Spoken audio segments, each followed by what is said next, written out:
Hare Krishna, Krishna, Krishna,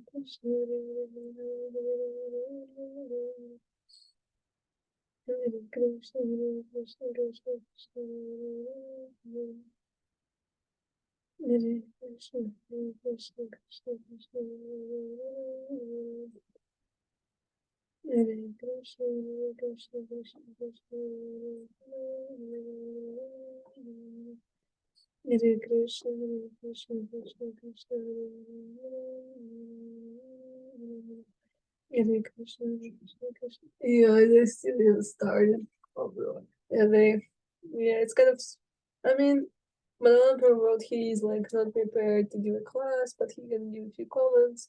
Krishna called at her mom's place, and she said I'll join at the end, and no one is there. Like the meeting only started. I was there thinking for an hour, nothing happened.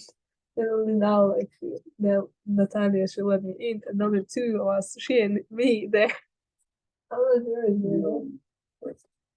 I know, like, really. I am, yeah, but the thing is, yeah, so it's not started yet. That's true. But anyways, it's not a problem.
Hare Krishna. Everybody here? Hare Krishna. Hare Krishna Kund. Hare Krishna.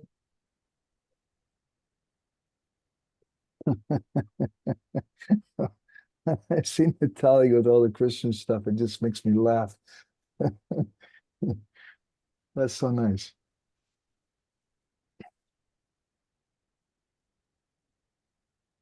Anapani is supposed to come. Shall we wait for She a was minute? here. She was here a few minutes ago. Oh, she was. Yeah, I don't know where she's now. Maybe that's her coming joining. I don't know.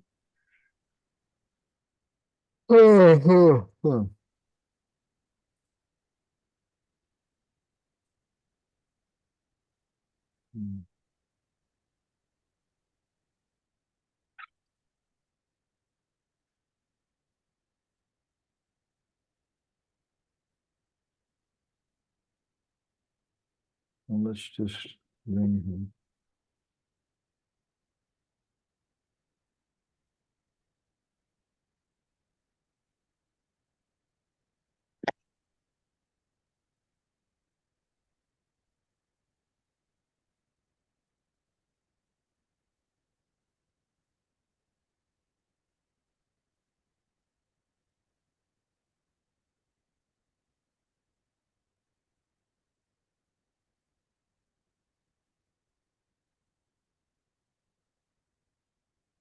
Okay, she's not here yet. Why don't we go ahead and start with the Mongol chime? Just give me a moment.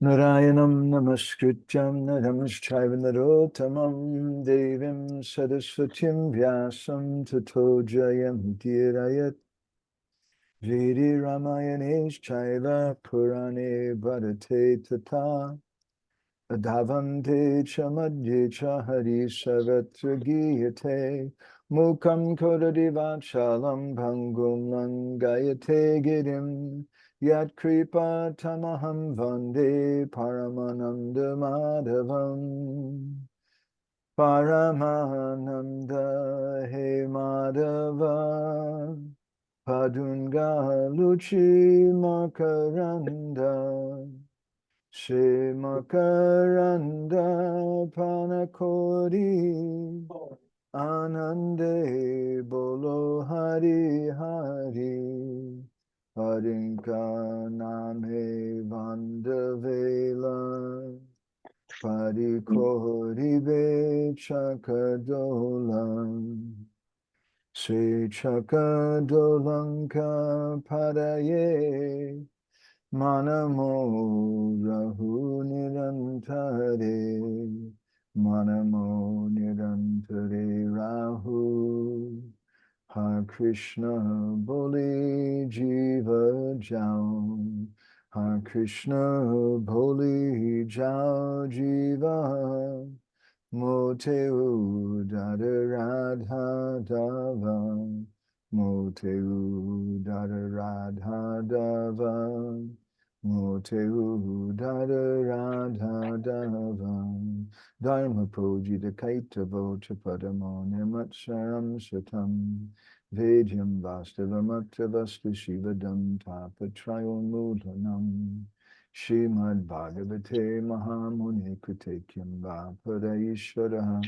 Sadyo Hridya Varudyate Chakriti Bishu Shushabhistakshanat Nigama Pataro Galitam Phalam Shukamukadamitra Javasam Yutam Pivata Bhagavatam Rasamalayam Mohoroho Rasika Bhuvi Bhavuka Anarto Pasamam Sakshad Bhakti Yogam Nabhokshaje Lokasya Lokasya Janato Chakri Sattva Samhitam Yashan Vaishayamana Yam Krishna Paramapurushe Bhaktirudpadyate Pumsa Shoka Moha Bhayapaha Srimad Bhagavatam Paranamamalam Yad Vaishnavanam Priyam Yasmin Paramaham Samekam Amalam Gyanam Padam Giyate tatra jnana vairagya bhakti sahitam naiskaram yama vishkritam Tachtrinvan supatan vicharana pado bhaktya vimuchan naraha arto yam brahma sutranam bharatarta vinirnayaha Gayatri Basharupo so Vedartha Paribrimitaha Sarva Vediti Hasanam Sadam Sadam Samudritam Sarva Vedanta Sadam Hi Shiv Bhagavatam Ishyate Tadrasamrita Tripta Shanam Yatra Sadvachi Kuchit Krishna Bhakti Rasa Swarup Shri Bhagavatam Tate Veda Shastra Hoite Parama Mahatvam Chari Veda Upanishade Jata Kichu Hoyam Tara Arta Lena Vyasam Purila Sanchayam Jai Sutre Jai Ruk Vishaya Vachanam Bhagavate Sevuk Shloke Nibandana Jivedanistare Lagi Sutta Koilo Vyasam Mayavadi Vashishunile Oya Sarvanasam Jao Bhagavata Pada Vaishnavirastane Ekanta Shayakoro Chaitanya Charane Bhagavata Jinamane Sejavana Sama Tada Shasta Achijanme Janme Prabhu Jama Hare Krishna Krishna Krishna Hare Hare Hare Rama Hare Rama Rama Rama Hare Hare Om Namo Bhagavate Vasudevaya Namo Bhagavate Vasudevaya Om Namo Bhagavate Vasudevaya. So, this is the 9th lecture Maharaj gave about the structure of the Bhagavatam. And I'm not giving a class here, but I would be happy to present a few thoughts that I had. Again, I didn't listen to the recording. I didn't even go through the transcription very nicely. I just read over briefly the notes that Natalia kindly gave to us. Because right now I'm feeling terrible. I'm not working on Mathura Meets Vrindavan, which is my primary thing. And it's really like a few weeks late. And I've still got a lot of work to do on it. So anyway, looking over her summary, I'll put this on the board here too, so we can all share this. I'm going to tell you put together. It seems like in this particular lecture, this 4th lecture, Maharaj is mostly focusing on the 4th canto. And in an overview of the whole Bhagavatam a little bit, he speaks a little bit about the 1st and 2nd cantos of the Bhagavatam and how all these preliminary cantos, they remove, as he says in point number 6 here from her, how they remove our internal obstacles and prepare for the 10th canto's experience, which is the main subject matter. The 1st canto discusses about adhikar and importance of eagerness in hearing the Bhagavatam, Bhakti Sadhana. And the 4th canto, Maharaj, which is mostly what he's speaking about in this session, is very interesting. I wasn't really sure exactly what was being spoken, but I think I can understand.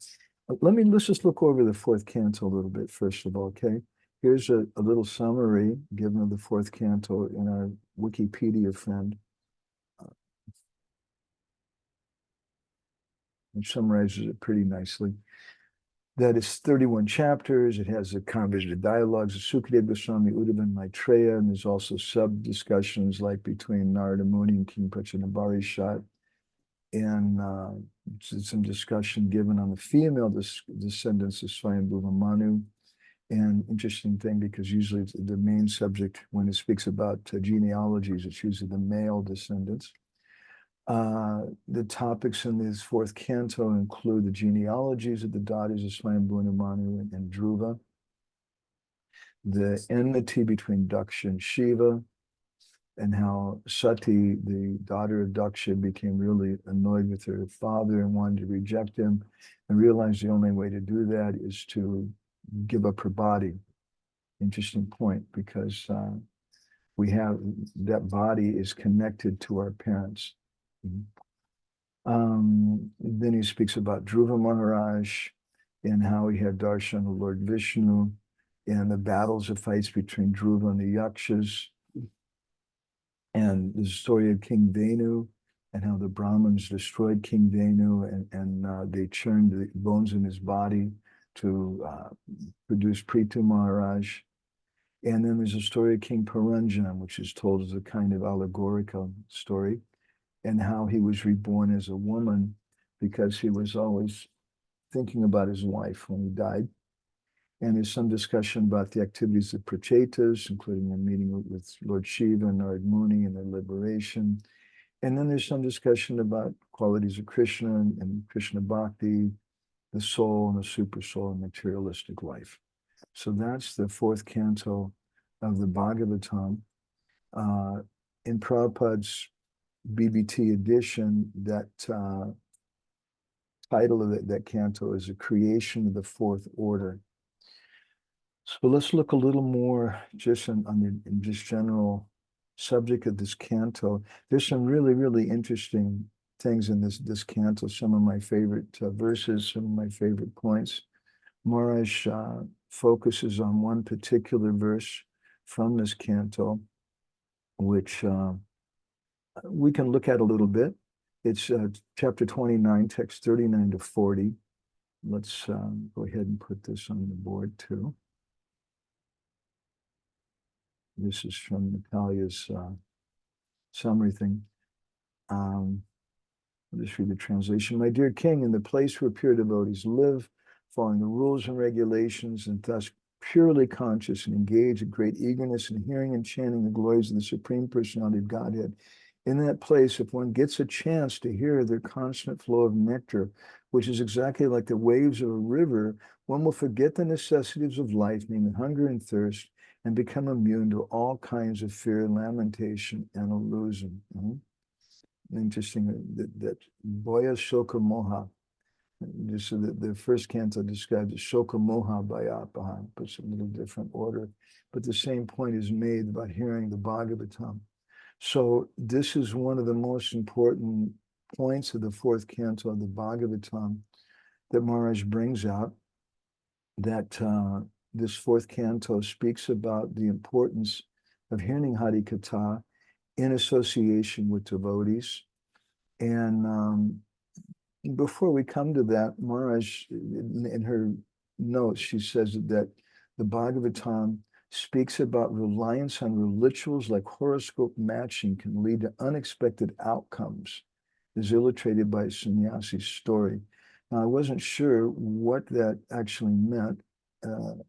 Natalia, in your notes, it'd be easier if you told us what story, because I went all through that canto, and there is a very fascinating story about sannyasis and some unexpected outcomes found there, but not exactly the way you're speaking.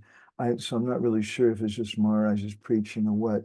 I know that one of the things I appreciate very, very much about Bhaktivinoda Maharaj is his presentation about Varnashram Dharma.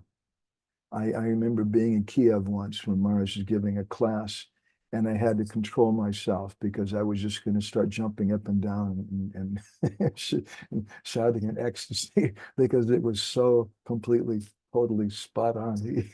He just speaks about Krishna Bhakti.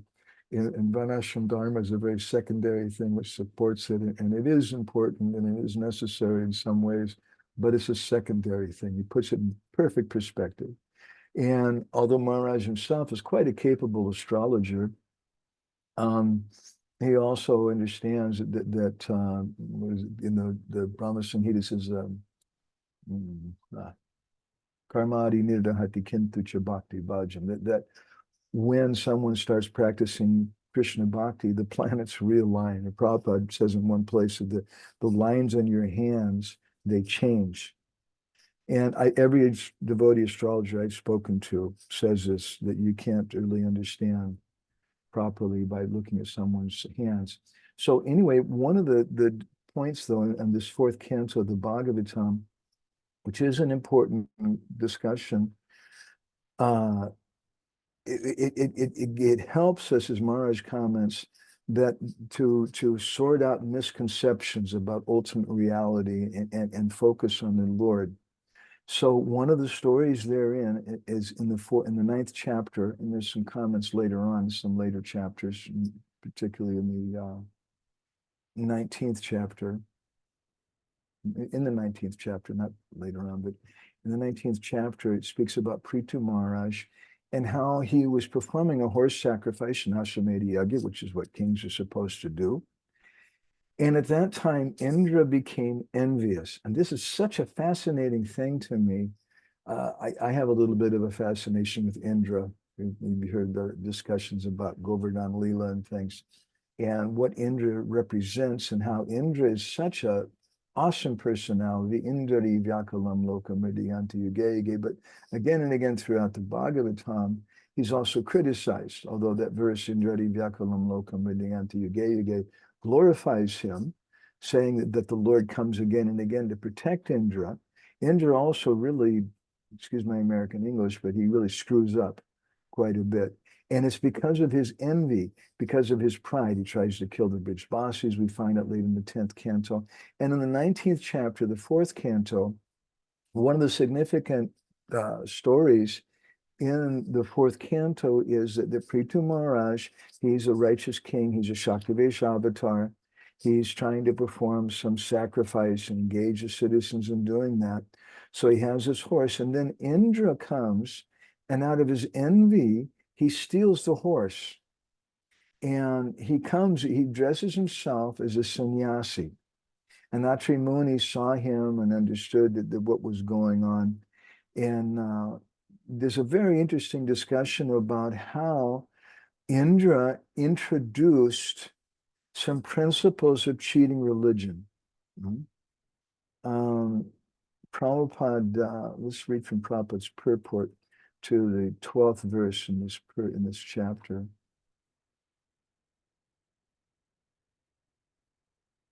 Oh, the sannyasi story is not in the Bhagavatam. Okay, well, still, this is one of the main points, though, in the 4th canto, the story about Prithu and Indra. So I hope that I'm okay repeating this. Let's read a little from Prabhupada's purport to 4:19:12. Cheating sannyasis and yogis have existed since the time of Prithu Maharaj's sacrifice. This cheating was very foolishly introduced by King Indra. Now, let's just analyze that sentence a little bit. First of all, it's gone on for a long time. And secondly, it was introduced by, and I'm not trying to say this to belittle any of our managers or leaders in our movement, but to compare him, to give a comparative point, there's Anapani Radha, Hare Krishna, that it's introduced by Indra. This cheating is introduced by Indra. When we take on a role of teacher, when we take on a role of a leader, we have to be very, very careful. Because what that person does, yad acharati sheshas tatadi vitarojana, the common people, they follow along with that.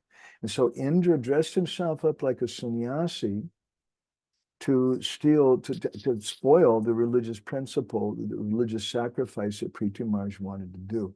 And Prabhupada goes on, in some ages, such cheating is very prominent, and in other ages, not so prominent. It's a duty of a sannyasi to be very cautious because, as stated by Lord Chaitanya, sannyasara apachidra sarva loke die. A little spot in a sannyasi's character will be magnified by the public. Therefore, unless one is very sincere and serious, he should not take up the order of sannyas. One should not use this order as a means to cheat the public.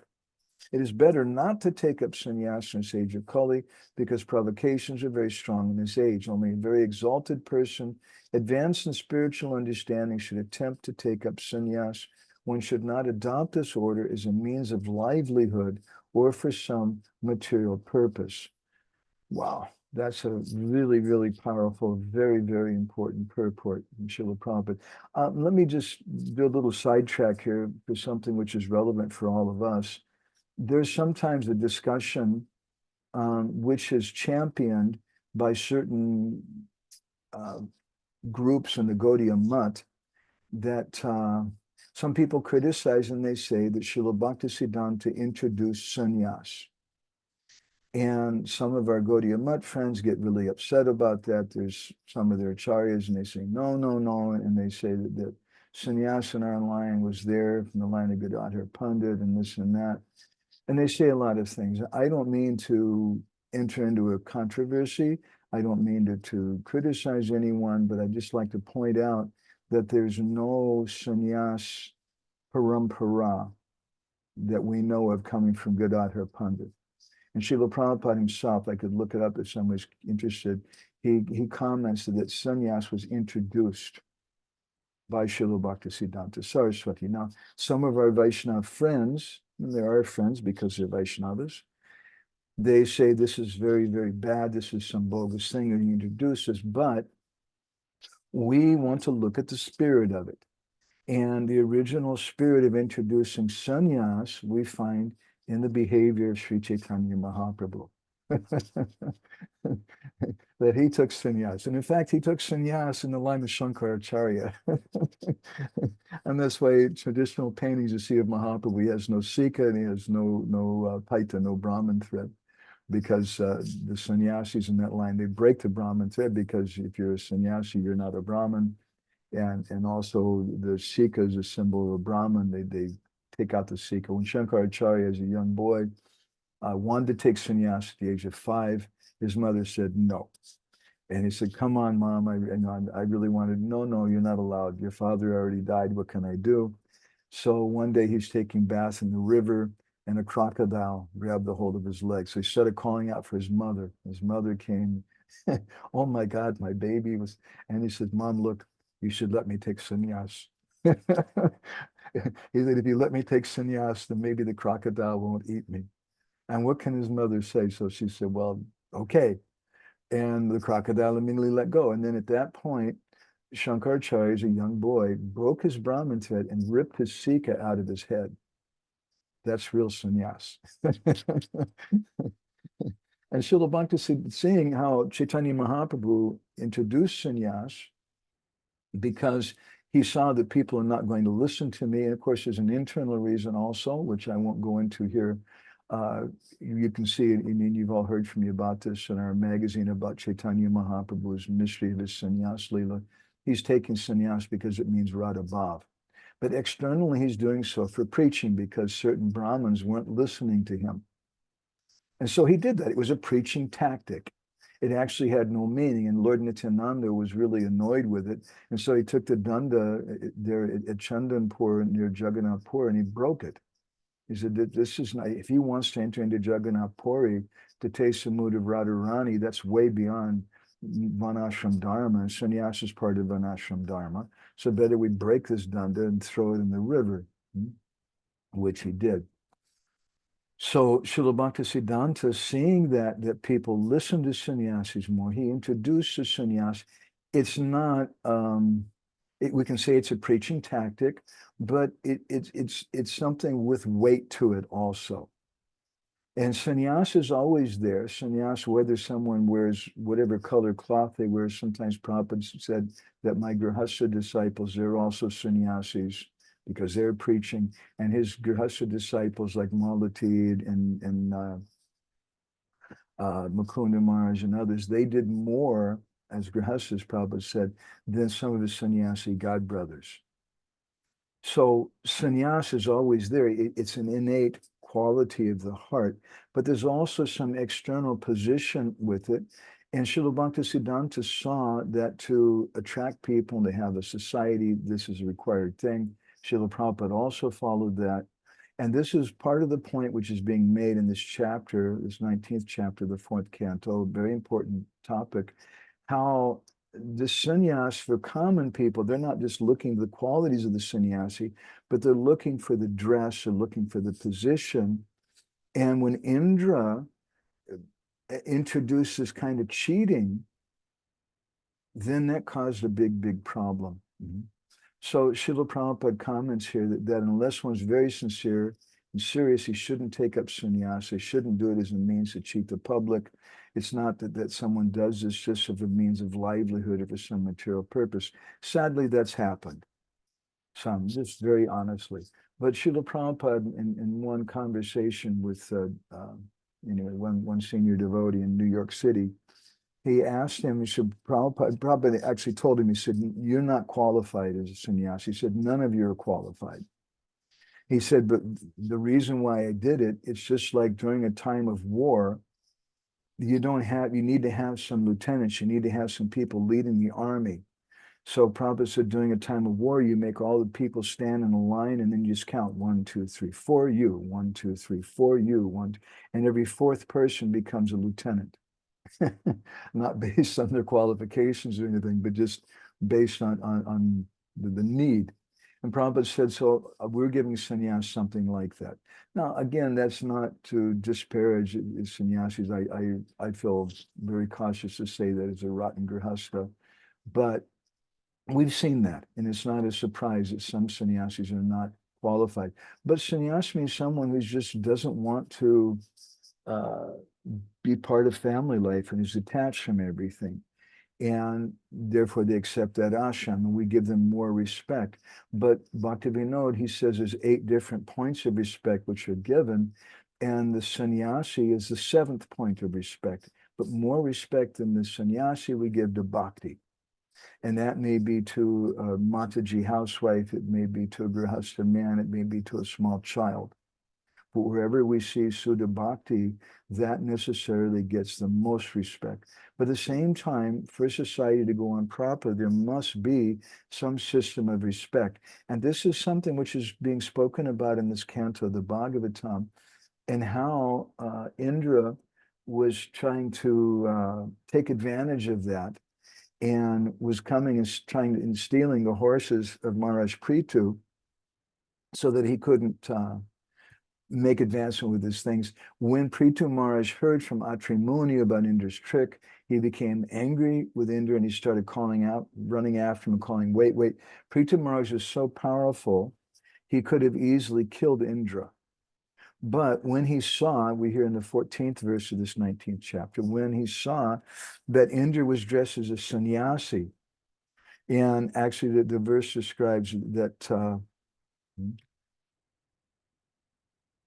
Tvam tadiks shaktim vikrishya, that he tadrisha akritim, he had this dress. And when he saw that dress and he saw that, and what was his dress as a sannyasi, it's not like what we normally think of in our ISKCON society. He had jata, he had some dreadlocks. Bhashmana, he was covered with ashes smeared all over his body. And he saw that in India, that, oh, this guy, Prithu Maharaj thought this guy is a religious person just because of his dress, even though Indra was doing a bad thing. So it's a really important principle. It's one of the main principles in the 4th canto that we need to learn what is real dharma and follow the devotees. And we also learn about this real dharma that Prithu Maharaj, who's a Shaktivesha avatar, he was respecting the dress of a sannyasi. And that's such a very beautiful and wonderful point. And we hear, I recently, we were with Bhakti Vigyan Maharaj in Ukraine, and Maharaj was telling a story from the Bhaktamala, how there was one king who gave all respect to Vaishnavas. And what is a Vaishnava? Well, you can tell a Vaishnava by their dress. It doesn't say anything about dhoti or sari, but they wear tilak and they have kunti mal. And so some of the king's ministers became disturbed, saying that he's giving so much respect just based on that external dress. So they took a donkey and they put tilak on the donkey. Maharaj is telling a story. And they put kunti mal around his neck and they brought him before the king. And when the king saw that, he immediately fell down and put his head on the ground at the feet of that donkey, and then started washing the feet of the donkey with great devotion. And when his ministers saw that, it so much touched their hearts, they became devotees, seeing the genuine devotion and respect, which is such a powerful thing that he was offering to those symbols of Vaishnavism. So this is another important principle in this section of the Bhagavatam. Indra is introducing his cheating religion. We have to learn what is real religion, what is not, what is false religion. But at the same time, we're also learning that we should have some proper etiquette, even toward the dress. I don't want to go on this story a whole long time. But it said that Indra, by doing this thing, he introduced different types of false sannyasis. And Indra, every time he would come, he would dress as a different type of sannyasi. Sometimes he dressed as a Kapalika sannyasi. We spoke something about that in some of our previous sessions about meeting in Kurukshetra and the meaning of this amazing song in the 14th chapter of the Antya-lila, where Mahaprabhu speaks about a Kapalika sannyasi. That's a whole nother thing, but it's a very interesting topic. Sometimes Indra came dressed, he had dreadlocks, sometimes he came naked, he had a skull and a trident like a Kapalika sannyasi. And each time that he came, he introduced some false religion, because people naturally follow such personalities. I'd like to just to contemplate on this, because one of the main points Maharaj is making on this fourth canto of the Bhagavatam, which is such a very important point, is the importance of hearing Krishna Katha from the devotees and hearing the reflections. So I'd like to share a few reflections on this subject with you about false religion and devotees pretending things from some of our acharyas. This is from Sajjana Toshini, 1915, so an article either written directly by or at least edited and approved of by Srila Bhaktisiddhanta and written under his guidance, because he didn't put his name on the articles and neither did the editorials. So it comments, at the time of Sri Chaitanya Mahaprabhu, those faithful to him kept apart from non-devotees to avoid contamination. Seeing this, the personality of Kali sent his representatives in disguise to pollute the Vaishnava Sampradaya. Posing as Vaishnavas, they spread their wicked doctrines and appeared so intelligent and devoted that only pure devotees could detect their real identity. Most devotees, not only the most neophyte, were enchanted by their tricks.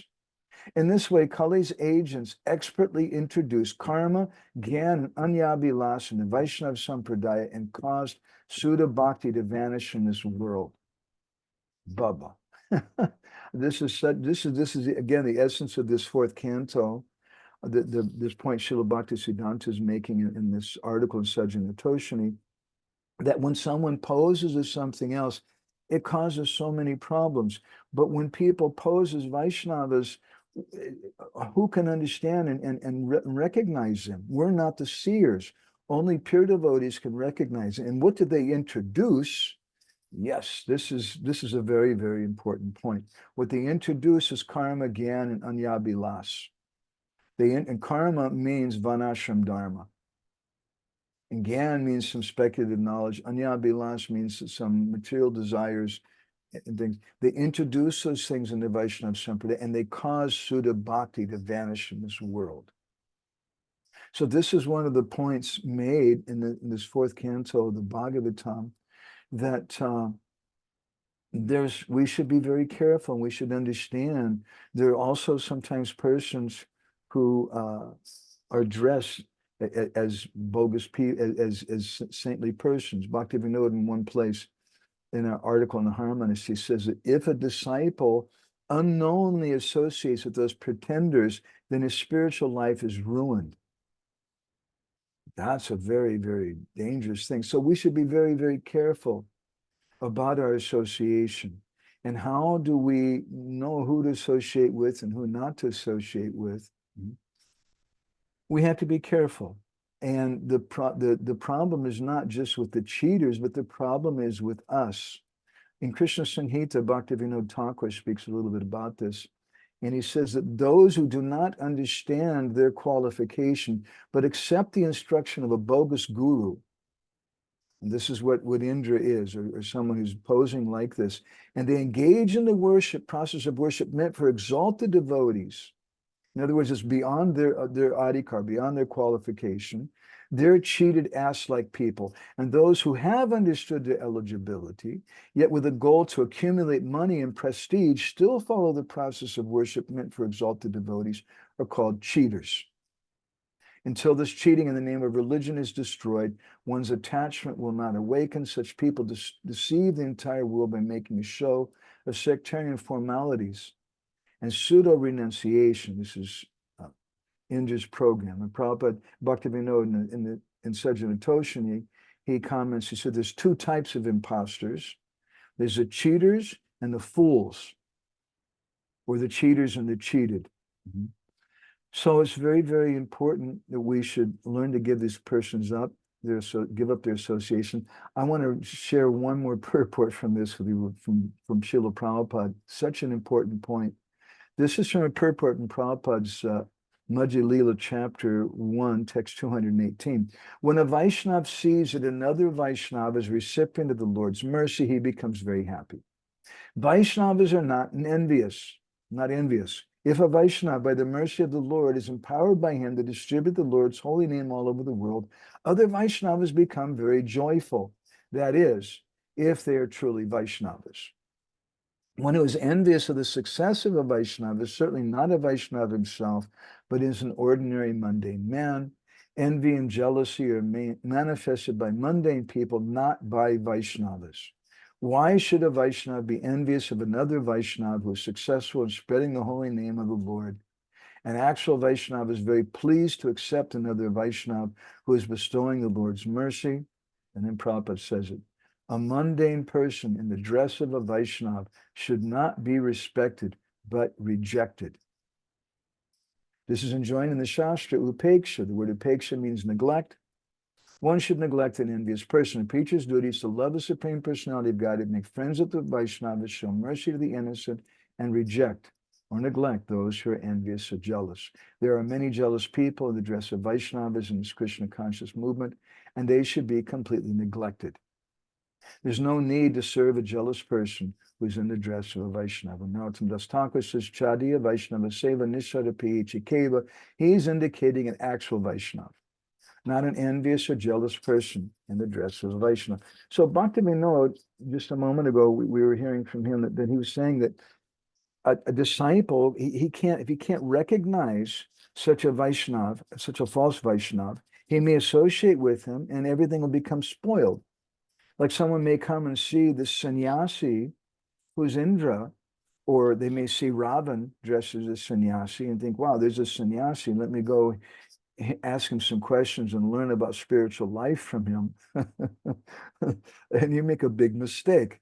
He's going to give you some wrong thing. And Bhaktivinoda says that you can't recognize such a person. Only a pure devotee, Srila Bhaktisiddhanta said, can recognize such a person. So then what are we supposed to do? Well, Prabhupada in this purport, I think he gives us some way to help understand. A similar point is made in the 5th verse of the Upadeshamrita. Nindari Shunyar Hidam Ipsita Sangalabhya. The Sangalabhya, I want to associate with who? That person who's Nindari Shunyar Hidam, whose heart is free from the propensity to criticize others.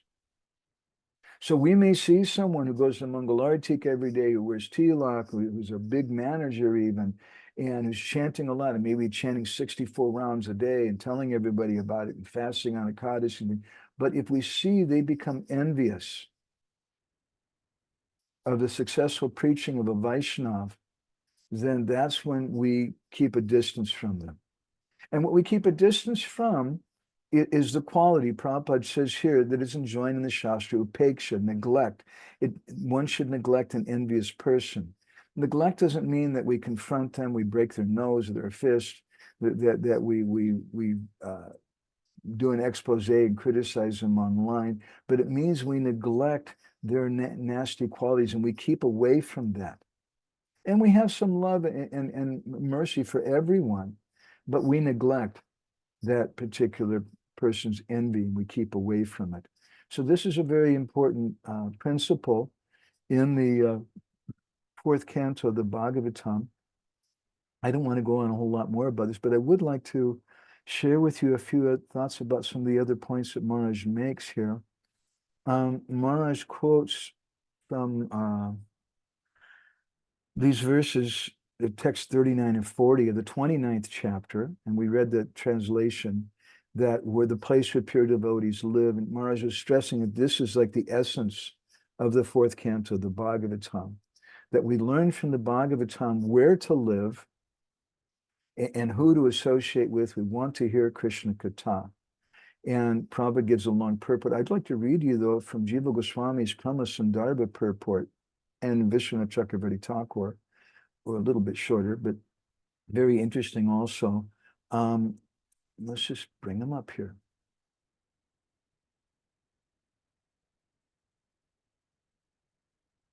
Okay, from Kama Sandarbha, Jiva Goswami says, the devotees are eager to hear and discuss the qualities of the Lord. The discussion does not take effort and it does not depend on other sadhanas, nor is it interrupted, thus it flows like rivers of nectar. And Vishnu Chakravarti Thakur in Sartadarshini, he asked this question, where will bhakti take place? Very important question. So where do I find this bhakti? It takes place where there are devotees whose hearts are very eager to hear about Krishna. Just as there are people who are attached to household life, who are very eager to speak about household activities. We were mentioning in our katha yesterday how Krishna Kum was so shocked when she was in the ashram and she heard a couple of the young ladies speaking about some boy or something. Well, that's what goes on in the material world, where we're very eager to talk about our bodily needs, our bodily identification, our bodily attractions. But we want to go to that place where there's devotees who are very eager to hear about Krishna. And they're thinking, Vishwanath gives a kind of a conversation, as he often does in his purports. He says, oh, I'm late. The Krishna Katha has already started. Bhakti Vigyan Maharaj is already speaking. I'm late. I have to go. What a great misfortune. Or I've missed it. I wasted my time oversleeping and performing some disgusting daily rituals. I'm so unfortunate. I wasted my time oversleeping, doing this thing. How can I quickly go to the assembly of devotees? This is his mood. And so where such devotees are speaking about the Lord that take place, then what are the rules? Mukarita, the word mukarita, the verse means topics which accept the mouth. Accept, not accept, but accept. In other words, topics which reside at all times in the mouths of the devotees. In that assembly of great devotees, Tasman, the great rivers of nectar, or topics of the Lord, which are prasad, seish of the great devotees, having been tasted by them, and which continually present in the mouths of the great devotees, mukari taha, flow in all directions. Those who drink those rivers into creating great thirst because of intense taste, not being able to neglect even a drop of those rivers, indicating they have some attraction, thinking that it won't ever be enough. Their ears are so eager to hear that. Where is my food today? As my Guru Maharaj once said in one lecture, where is Krishna Katha? Where is Krishna Katha? I'll go running to find a sadhu. So I want to share with you another verse which this reminds me of very much, and I hope Anapayani you were thinking of this verse. This is a verse I like very much, and when we were in Mayapur a few years ago, I heard someone coming up the steps and they were reciting this verse, and that was Anapayani Radha, and I was very happy to hear this verse coming from her mouth. So let's look at it again. This is also from the 4th canto of the Bhagavatam. It's a little earlier. This is from the 9th chapter, and if Maharaj is saying these two verses we just looked at are the essence of the Bhagavatam, it's very, very similar to this verse. Only this verse also adds a few more principles to us, which we learned from the 4th canto. Bhaktim muhu pravahatam tvahime prasango bhuyadananta mahatam amalasayanam yenanja sobana muru vyasanam bhavabdim neshe bhavad gunakatamrita panamata. Anapayani, are you there? Would you like to read the translation? Sure. O unlimited Lord, may I always have the association of great devotees with pure hearts who perform bhakti to you. By this association, intoxicated from drinking the nectar of your pastimes and qualities, I shall easily combat the ocean of material existence full of terrible suffering. Do you still remember this verse? You still know this verse, Anapayani? Yeah. I mean, yeah, word by word, I still have to look at, but definitely remember the Sanskrit and general I'm so translation. happy, so happy. This is such a wonderful, wonderful verse. And Prabhupada gives a very ecstatic purport to it, where he mentions, this is a place of purport where he says that if someone thinks they can be Krishna conscious outside the association of devotees, they're living in an illusion. And I don't take that to mean the way sometimes is used in the institution, that it means that you have to associate with devotees in ISKCON and you can't leave ISKCON. You can't stop chanting. And let's look a little bit of Vishnu Sarta Darshana. He says some beautiful things. Sacha Shavana Kirtana Adimoyi Bhakti Satsangam Vina Nasudasi Bhavatiti Satsangam Pratayate. That even you're practicing bhakti, Shavana Kirtana Adimayi. You're practicing bhakti, beginning with Shravan and Kirtan, but Satsangam Vina, if you don't have a proper association, then Nasudasi Bhavatiti, there's no sweetness in that hearing and chanting. In fact, I'm sorry to say it, I'm going to go ahead and say it, and I've seen it in the faces of many devotees. It kind of becomes a little painful sometimes. Isn't it, Jaguar? Sometimes when there's some kirtan going on or something, and somebody's just doing it to become famous, or to sing really, really good and impress the girls or something like that.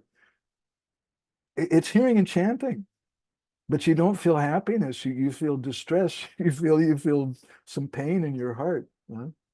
So that is another point that we often make, that therefore hearing and chanting should go on with like-minded devotees, devotees that we have faith in. Vishwanath gives a really long commentary on this verse. I'm going to pull up the Sanskrit here, and the translation of it is just the most ecstatic commentary. Dhruva Maharaj, he said, in effect, what Dhruva Maharaj is saying. He says that I'm not afraid. Bring it on. Bring on the Maya in downtown New York City or wherever. I'm not afraid of it. I'll overpower this terrible ocean of material life. And how will I do that? He says, Mahat Sangha Balena, by the bala, by the strength of this Mahat Sangha. What does it say here? By the strength of that association. It's not just Sangha, but it's Mahat Sangha, great Sangha. Because devotees are going, that they're reciting Krishna Katha. Bhaktim Mahu Prabhatam Itime Prasanga. Lila Purushottam Prabhu was mentioned the other day, this word prasanga, satam prasangam, mamavirya samvido, is spoken in a verse by Lord Kapila Dev in the 3rd canto to Mother Devahuti. And Vishwanath therein comments that the prefix pra makes it into a whole different thing. He says, what is the necessity of the prefix pra? You can just say satam sangha or sat sangha. So what is satam prasanga? Satam prasanga. What is satam sangha? Satam sangha or sat sangha means being honest, going to Mangal Artik, giving donations, being on, taking care of your family, doing all kinds of nice religious principles. What is the difference between Satam Sangha and Satam Prasanga? Prasanga means something more. Pra means something more. And that prasanga means hearing Krishna Katha. So that's already been established in the third canto of the Bhagavatam. And now in this verse, Dhruva Maharaj is speaking, Bhaktim Muhu Pravahatam Twahi Me Prasanga. But with this prasanga, this is the Mahat Sangha that I'm having because it's prasanga, because they're speaking Krishna Katha. And therefore, I'm not afraid of anything. Let it, bring it on. He says, nothing is impossible for me. I'll be drunk with the nectar of tasting your pastimes and qualities, just like a drunken person. You'll see a drunken person on the street. Sometimes we used to see them in Hollywood, in Los Angeles. And they're not afraid of anybody. They'll go up to a big weightlifter and just laugh in his face. And then if the weightlifter punches him in the face or something, sometimes the drunkard will just laugh because he's just a mad person. And therefore, the punishment, that suffering can't really come to him. And this is what Dhruva Maharaj is saying, that because I'm become intoxicated by drinking the nectar of Krishna Katha and this prasanga and this mahasanga, therefore the qualities of material life like rivalry, ignorance, and hatred, which we find sometimes in our big society, cannot make this drunkard suffer. Even death cannot touch the person who's drunk immortal nectar. By bhakti produced from association with devotees, one directly meets the Lord. Then after you meet the Lord, what do? Then again, you pray for association with devotees. This indicates that bhakti in the form of association with devotees is a cause of bhakti, and bhakti is a result of bhakti. Thus, this verse states the opinion of the devotees. So Maharaj quoted these verses being the essence of the fourth canto of the Bhagavatam, not this particular verse, but a verse with a very similar point. A verse speaking about the importance of associating with devotees and hearing Krishna Katha as being the most important point of this canto. And so here, Dhruva Maharaj in the same canto is saying, Neshe Bhavad Guna Katamrita Panamata, that Panamata, I'm going to go mad just by drinking constantly this Krishna Katha in this Mahat Sangam. And from that Mahat Sangha, I'll get that balina, I'll get that strength to go on and do anything. So Bhakti Vigyan Maharaj is making this wonderful point. This is a very intrinsic point in this canto, the Bhagavatam, that we hear about what is false religion, what is real religion, how to distinguish something between the two, and how it emphasizes hearing from devotees. And associating with devotees is the nectar which comes from their lips. It purifies our consciousness. And it emphasizes this canto teaches about humility and focusing on the Supreme Lord and engaging in devotional service. So, okay, that's my little presentation, what I saw in Maharaj's words as I got from Srimati Natalia Devi Dasi. But I want to stop there, and maybe somebody else has some reflections. Anapani Radha, do you have any reflections? Nobody here has gotten to hear from you in so long. You've been just hiding away here and there. Any comments? Did you listen to this class yourself? Or just remind you of anything else about your Guru Maharaj? Unfortunately, I didn't have a chance to hear the class. I went through what Natalia sent. At least I read that. So, and I definitely would like to hear it. And yeah, so it was, I mean, it's a little too fast, the whole fourth cancer review. And the main essence in one class, right? Yeah, I'm also why I'm speaking really fast. It's like, oh my God, 31 chapters. I got to. Yeah, and even that overview for the whole first canto is like still a little. I feel like wow, I'm pretty blank. Like it's very. I mean, the essence is clear that the association with the devotees and breaking this misconceptions of bhakti is very important. But what I was hearing from you, I have a few questions. So if it's appropriate to ask now. Okay. so when we speak about when you quoted that words of Bhaktisiddhanta Saraswati from Sajjan Toshani, how Kali, he sends to the Sangha of Mahaprabhu his representatives. Yeah. I was and that only advanced devotee, only pure devotee is able to recognize them, and no one else basically. And I'm just thinking about, so who are these personalities? Because as I understand, most of the people who are having misconceptions in bhakti, subtle or gross. So I am the one of them for sure. There are so many subtleties which I probably, I still have misconception about. So are these personalities is just like what is described in that specific quote? Is it just it's like it's not figurative? It's just like it represents a misconception itself, or it's like exactly the type of personalities who come to the path of bhakti, like with the purpose to ruin it. So just want to clarify that. So in our last session, we quoted the version of the Paramama Sandarbha, which speaks about 6 different ways to understand a book. And part of the way to understand a book is who is a person speaking to, and what is their purpose in speaking it. So Srila Bhaktisiddhanta is speaking to primarily devotees or very pious people, and he's trying to give them some warning. In other places, another thing Jiva Goswami and Paramatma Sandarbha says, we have to see something which is repeated by the author again and again.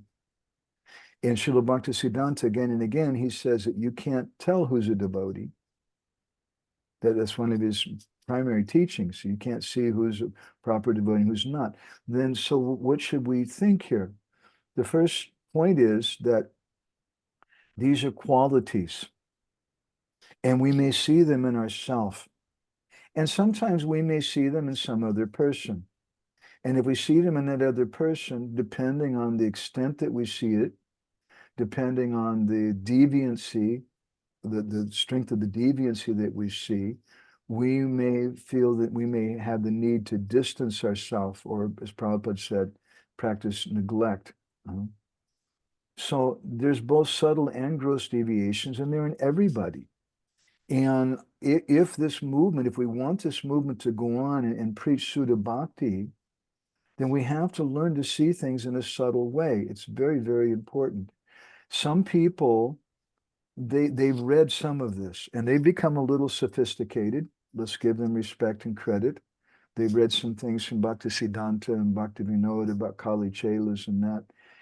But how they've applied it, I'm not so impressed with.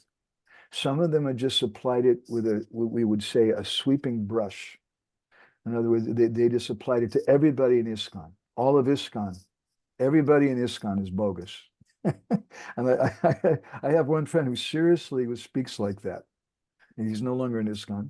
And he says, every ISKCON is just completely bad. And I said, come on, there's so many sweet, innocent young devotees and people coming. No, it's all bad. And that's just conviction. And of course, you can't prove that. And then other people, they apply it to the leaders. All the leaders in ISKCON are bad. And again, I say, well, how do you know? Have you talked to every one of them? No, I just know that they're all bad. They have a bad experience and they have some bitterness. The bitterness generally comes because we feel like we've been cheated and we're embarrassed. And so to kind of get a kind of revenge, or to redeem our lost prestige, we want to try, and it's the fault of all the leaders and all those other people. Actually, it's my fault because I was so stupid to listen to them and follow them in the first place. But I should see, as my grandma spoke in one talk, that I should see that it's necessary to run the society to allow different people to have positions. And just like we're saying, every 4th person in the line becomes a sannyasi, becomes a lieutenant. It's required for the society. And we don't feel envious about that, but we have to be very careful with our association.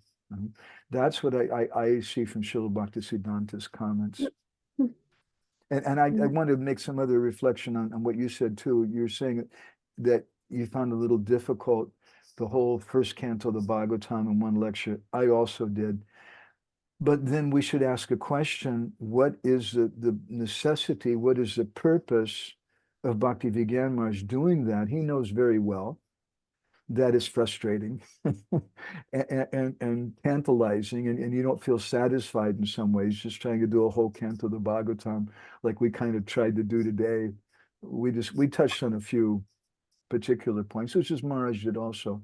But what's the necessity is that the utility is that then you get some desire to dive deep into it. Just like when we approach a forest and you want to look at the particular trees, the first thing that you do is you look at the overall trees. And just like Natalia's there in Germany. And we sent you some photographs before in a party to the forest there. And it's so beautiful and so green. Well, the last time we were there, there's huge parts of the forest which are just gone now. And there's other huge parts of the forest where all the trees are dead. And these are trees that are like 50 or 100 years old. They're really, really old trees because there's been a drought.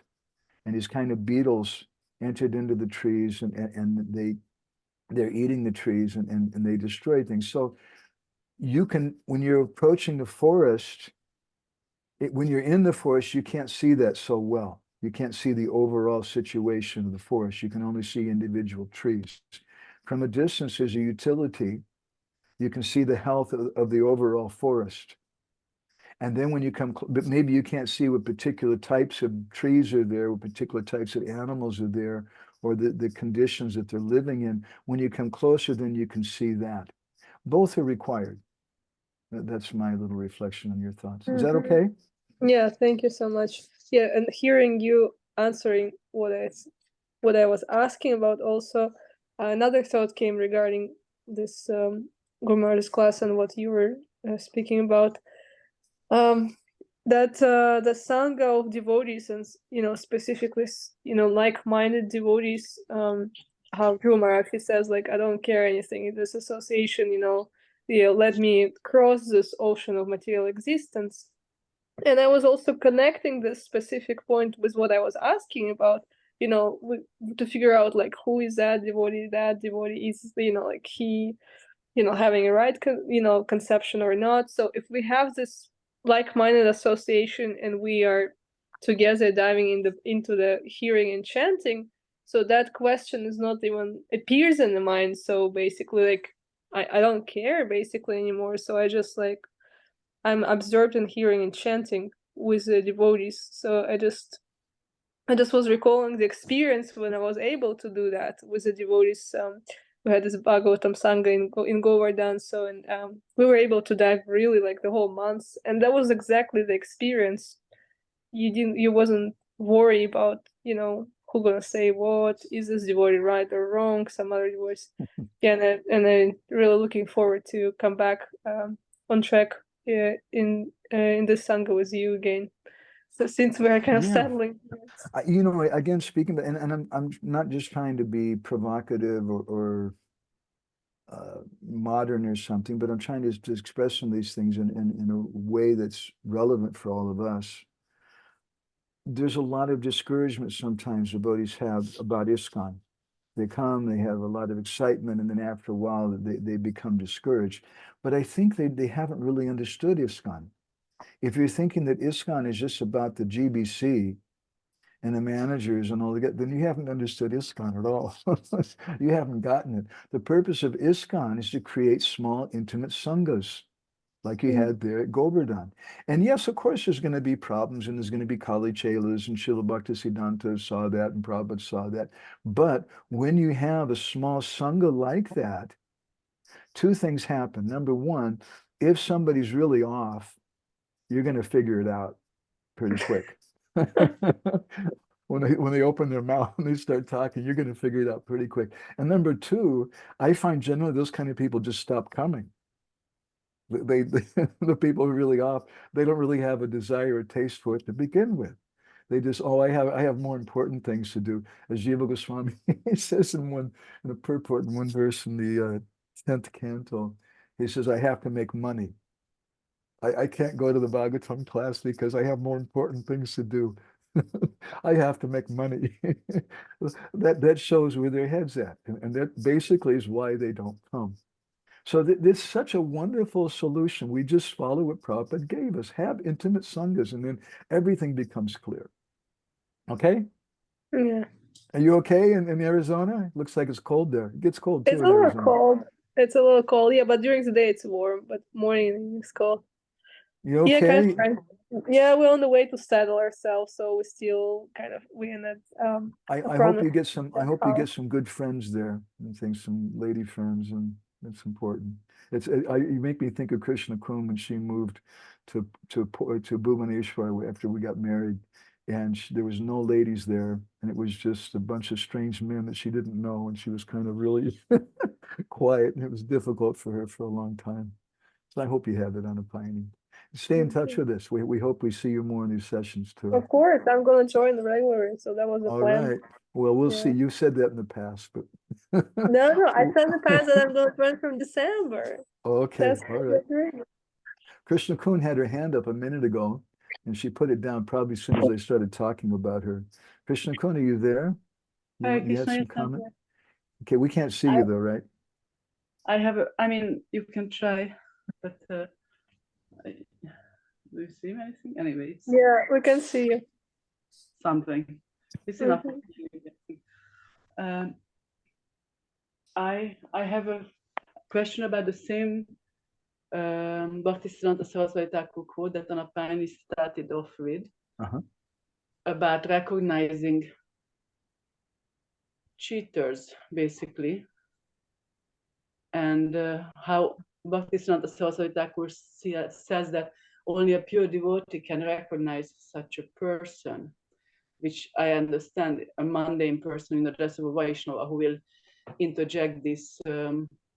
I mean, not that they have to interject into me, but because we still have maybe remnants of some of these desires, but karma, jnana, anyabilash, these kind of things in the guise of Shuddha Bhakti. And that's how a Vaishnava line becomes contaminated by such persons. So Bhaktisiddhanta Saraswati Thakur says that only a pure devotee can recognize such a person. And the question arose in me, maybe it was mentioned, maybe it was in the quote, and I just didn't catch that. But the question that arose in me was, what kind of pure devotee? Because Prabhupada in Nectar of Devotion differentiates between a pure devotee who is pure at heart, and a pure devotee whose intention is pure, but desires are still remnants of desires are still there in the heart, but the desire is pure towards Shuddha Bhakti. So since we're, go ahead. And then you mentioned that if a disciple unknowingly associates with such persons, then their spiritual life can be ruined. Wow. I mean, this can I have a protective, can you have a shot that you take and you don't get contaminated? What we need is a weapon to protect us from that. And what is a weapon? Weapon is an astra. And what is a weapon of the Vaishnavas? The weapon is Shastra. Shastra is our astra. So if we hear from Guru and we read Shastra to help us remember and understand what Guru has spoken to us, if we hear from Gurudev about Sudha Bhakti and what is not Sudha Bhakti, and then we read Shastra and the writings of our acharyas to understand and remember that, then when it comes up before us, we'll be able to see that because you're a pure devotee. Now, what does it mean to be a pure devotee? And let's look in the 9th chapter of the Gita where the verse Anyabi, what is it? Not Anyabilas, Krishna Kun, what is it? What? Oh, that sorry, I don't know. They're a Durachari sadhu. Sadhuriva samantavya samyak Yeah, samyagi vyasahidori saha. That they're some kind of sadhu. Yeah. But they're a Durachari sadhu. And why are they a Durachari sadhu? Why are they a sadhu at all? They're a Durachari because they have material desires. So for many of us, material desires means you're not a pure devotee, Prabhu. But they have material desires, but they're still a pure devotee because they're not taking shelter of karma, gyan, or yoga. And why are they not taking shelter of those things? They may have an inclination for it. They may have some desire for anyabilas, but they're not acting on it because they've got this astra, this weapon of Shastra. And therefore, we're trying to speak on these things based on the teachings of Bhakti Vigyan Maharaj. Bhakti Vigyan Maharaj stresses so much that we have these three principles, sadhu, Shastra, and guru. And he says these three go in sequence. The sadhu is a person we first meet. We don't generally first meet Shastra or Guru. If we meet Guru, we don't understand him as Guru. We recognize him best as a sadhu. And then what is the quality of the sadhu? He speaks Shastra. And then by that Shastra, we can understand who's Guru. So Shastra is such a very, very important principle. All three of these, sadhu, Shastra, and Guru, are very, very important. These are three things by which we can protect ourselves. So in answer to your question, someone can be a pure devotee if they're pure in their intention, because they're not taking shelter of karma, gyan, or yoga. They may have an inclination for that, but they're not taking shelter because they have the weapon, the astra of the Shastra. Is that helpful, Krishna Kun? Yes, thank you. Great discussion. Okay, anybody else want to share anything? Jaguar looks pretty restless there. Anything you want to share, Jaguar? I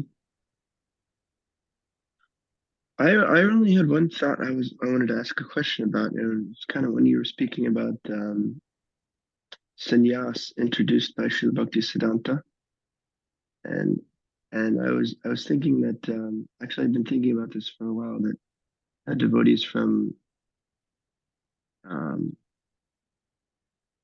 other Gaudiya families criticize Srila Bhaktisiddhanta for introducing sannyas, and they quote different things, saying like wearing red or wearing saffron is like wearing stool or things like that. But I was also thinking that isn't it that Babaji initiation was also introduced in one sense, because I was thinking about the six Goswamis, and they never had they never accepted some formal renunciation from Mahaprabhu. It's just something that was in the heart, like Mahaprabhu told Raghunath Das Goswami, just dress simply and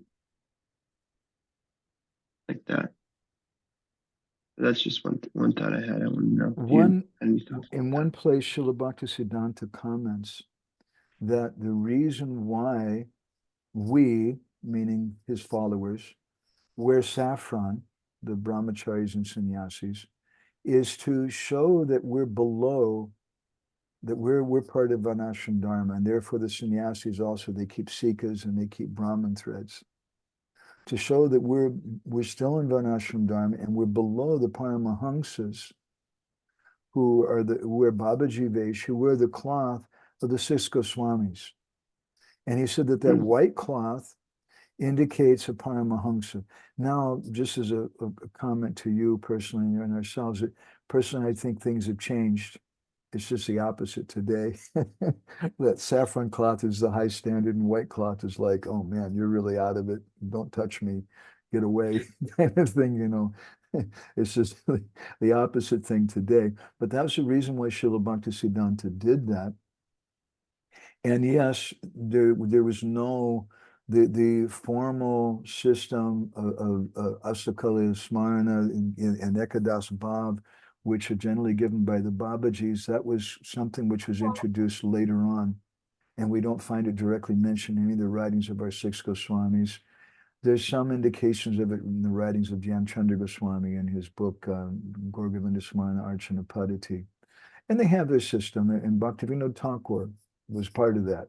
He took Ekadas Bhav from Bipin Bihari Goswami. We're not against that. We have our own system too. but one is natural and the other is something external. One's internal, one's external. As Bhaktivinoda says in Jaiva Dharma, we were discussing this previously.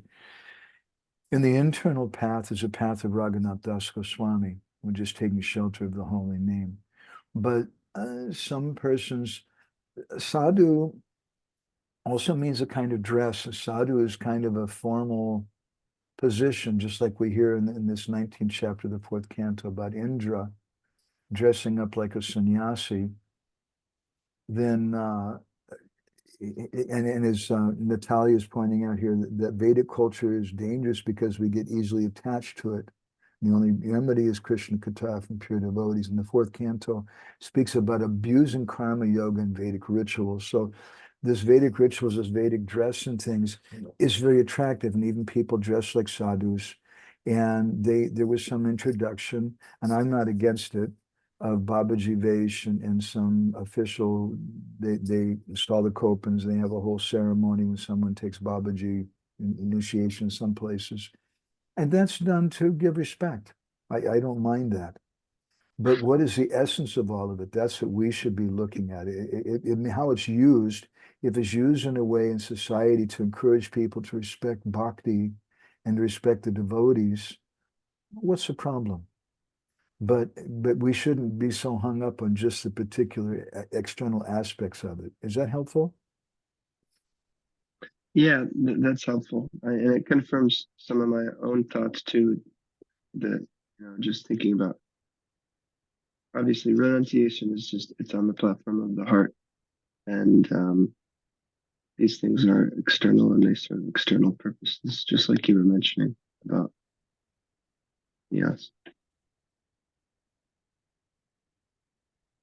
Yeah. So this is one of the main points in the 4th canto, how external things, karma yoga and Vedic rituals and things like that, but the Krishna Katha is the real essence of everything. And it's such an important point with our society. The rituals and the dress and the management stuff, that's all external. And the real thing is what you guys are doing, going out to the subway every day and just chanting the holy name. That's the Hare Krishna movement. And you may never become a GBC. I hope. And you may never become a manager. And you just know you'll never become famous. And when you leave your body, nobody will even know who you were. And that's perfection. You just spent your whole life. Drag me through the streets of Gopinathpur. You just chant the holy name your whole life. And if we can do that, that's the purpose of this movement. But not everybody relates to that. And some people are really passionate and think, man, I'm not going to go to the subway and just sit there and chant all day long like a freak or something. Forget it, man. I know accounts. I know this thing and that thing. I want to have a position. Yes. We also need managers, and they're in training too. We're all in training, and the manager is a proper manager if he understands that management is there to help facilitate the Harinam and the Hari Katha.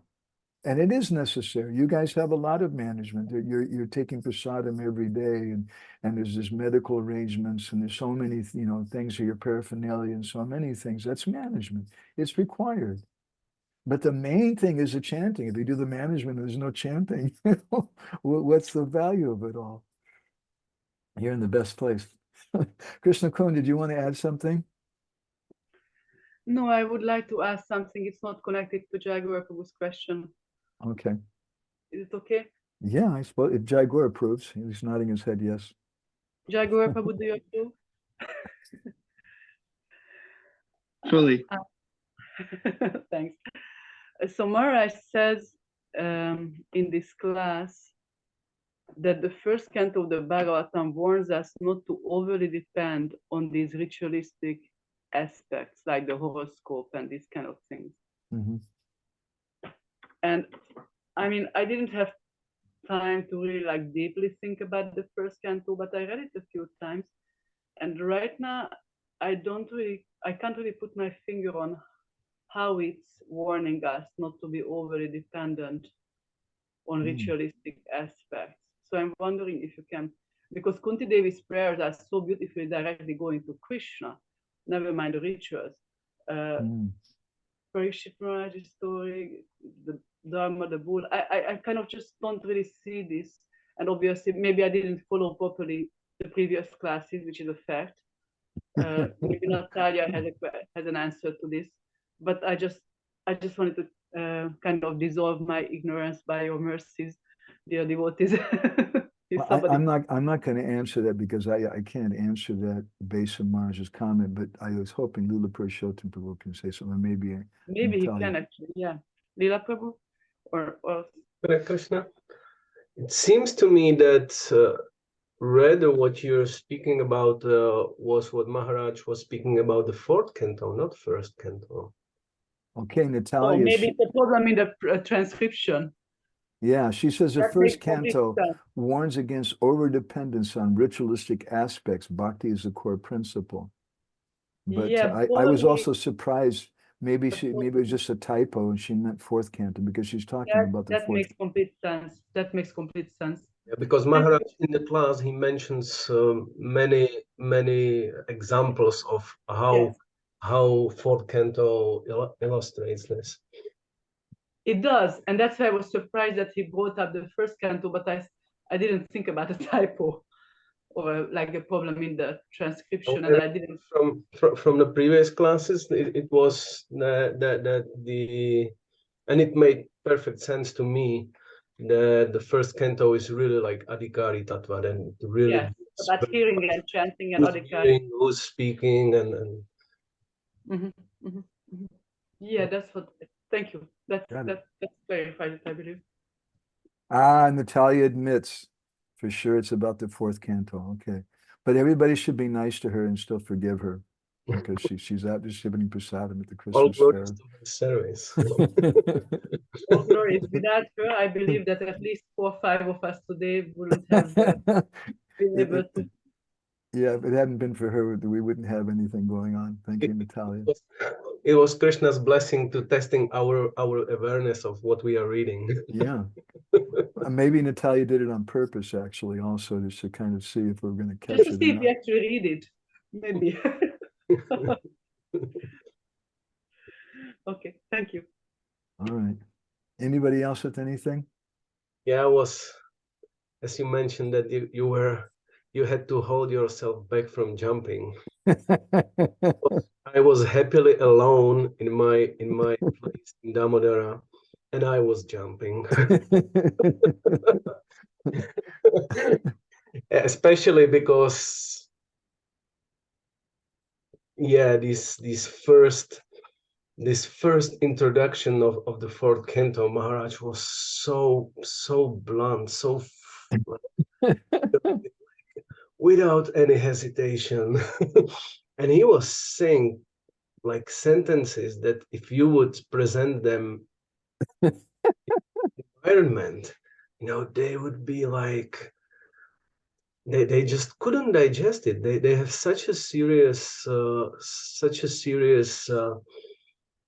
yeah, I dare to claim like misconceptions regarding these topics.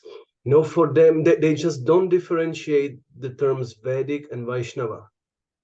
They just don't have it clear on that. And for them, if you would say that anything Vedic can be bad, wrong, or not really nourishing properly the Vaishnava Siddhanta, Vaishnava conclusion, it's that they just couldn't like deal with it. So I was like, yeah, thank you, Maharaj. Which brings us to a point. Why do we love Maharaj? Not because he speaks Russian. We've heard from Brajabanita that anybody who speaks Russian, basically they're a demon. We don't love him just because he speaks Russian, but we love him because he's always stressing Sudha Bhakti. Yes. And it makes me so delighted. And he does it in a philosophical way too, which is very rare. Some devotees, they speak something about Leela and something which is not so hard, but Maharaj does it in a very deep philosophical way. It's really, really. Wow. Yeah. That's yeah. So that means you're going to invite him to come to Czech and you're going to take him to certain places and ask to give a seminar about Varnashram Dharma? We have another preachers dealing Varnashram Dharma, that we leave for them. But we invited Bhaktivedanta Maharaj for next summer for the summer camp. We want to invite you as well. I remember a lecture that Naranjan Maharaj gave at one of his disciples' retreats in Megalinovka. And he gave a talk about Varnashram Dharma. And I was like, really, wow, okay, what's he going to say, you know? And I was sitting really attentively paying attention to it. And afterwards I went to him and I privately, and I said, Mars, I'd like to make a little comment about your class. He said, oh, what is it? I said, that was the most discouraging class I've ever heard about Varnashram Dharma. I loved it. He started laughing. He was in complete ecstasy. I mean, the poor devotees who were coming there, some of them, you know, we got to take care of the cows and we're going to have this Varnashram community, this thing. And he spoke in such a way, just glorifying Sudha Bhakti and saying basically, this is okay, do it, but it's just so difficult to do in this age. And the real thing is Bhakti. You know, that's specifically he deals so wonderfully with that element, like what Rupa Goswami covers with the definition of Shuddha Bhakti, like anavritam. So he perfectly explains what does this anavritam means. Like that's the point, because otherwise I don't believe there here today in this group there is anyone who would blame that Varnashram is something like wrong, something terrible, something demonic, or no one of us thinks of this like that. But the problem starts when it covers the real principles of bhakti. You haven't spoke to Ram Roy yet. Jaigor, you can do a little experiment today, or tomorrow, next time you got in Harinam, just tell Ram Roy, Prabhu, I'm sorry, I can't go out today in Harinam because I have to practice my Varnashram Dharma. And see what Ram Roy says. I'm imagining it right now.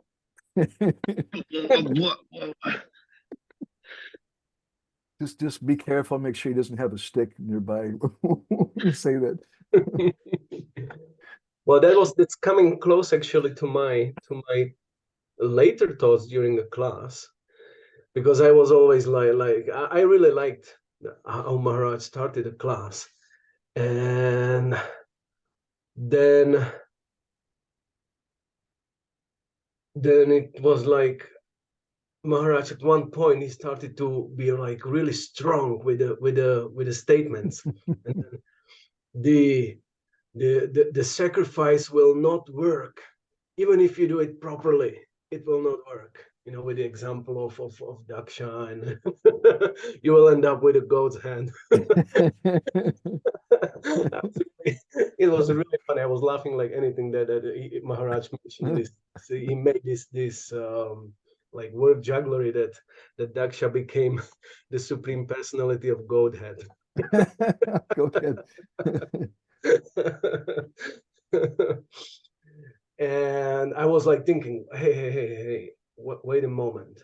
Like, how do we get it? Because if we would claim without the broader conception, without the understanding of that principle of covering bhakti, that the sacrifice doesn't work on principle, then I was started like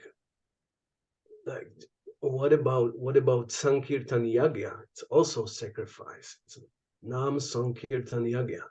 It's Yuga Dharma. That's what we do. and we hope that it will be the means to satisfy the Lord. It will be the way to like, that's our yagya. That's our sacrifice. So I was like, how does Maharaj mean it? Like, and then he explained it later, specifically when he started to answer the questions. I believe it was immediately the first question that touched that point. And he explained that if the sacrifice doesn't have as a goal the bhakti, If the goal is bhakti, if the goal is to please the Lord, to satisfy the Lord, then it's okay. If the interest is in any way, any possible way, selfish, self-motivated, then it's just it will be ruined. I didn't listen to the lecture, but I'm familiar with, I think it's Vishwanath or no, it's Jiva Goswami, I think's commentary in the Anyabilasa Tashunyam verse. And he gives us definition of anabhitam, like you're saying, that it shouldn't cover bhakti, jnana, karma, adi, anabhitam. And adi, he says, means, amongst other things, vanashram dharma. And he says that it may cover bhakti in one of two ways. Number one, that you think that it's the goal, vanashram is the goal, or karma meaning vanashram, or jnana is the goal. And the second way that it may cover bhakti is that you think that, well, bhakti is the goal, but I have to do vanashram, otherwise I can't get bhakti, and that's also covering it. Yeah. So it's such a very, very important thing. So this is the importance of Srimad Bhagavatam, because from the beginning, Dharma Kaitava Projita it kicks out cheating religion and establishes Sudha Bhakti from the very beginning. And this is what we're hearing from Bhaktisiddhanta and from Bhakti Vinod. And it's such a very, very important thing that we protect Sudha Bhakti. This is our function. Prabhupada said in Bhubaneswar in 1977, when he was visiting in one room conversation, he said that the function of the Acharya is Sampradaya Rakshana, is to protect the Sampradaya. But then that's also the function of the disciple, to assist the Guru in that. And how do we protect the Sampradaya? By keeping out karma, jnana, and yoga, vanashram, and other things, and seeing them. They may Bhakti or Jiva Goswami says when he says karma, when he says gyan, there's three types of gyan: tat padartha gyan, tvam padartha gyan, and jiva brahma aikya gyan, or knowledge of the soul, knowledge of the supreme soul, and knowledge of the oneness. And of those three, only Jiva Brahma Aikya Gyan is detrimental to bhakti. The other two can be favorable. So we can use it. Vanashram Dharma can be favorable, and we can use it. But it should not cover bhakti in one of those two ways. It's really, really important. Yeah.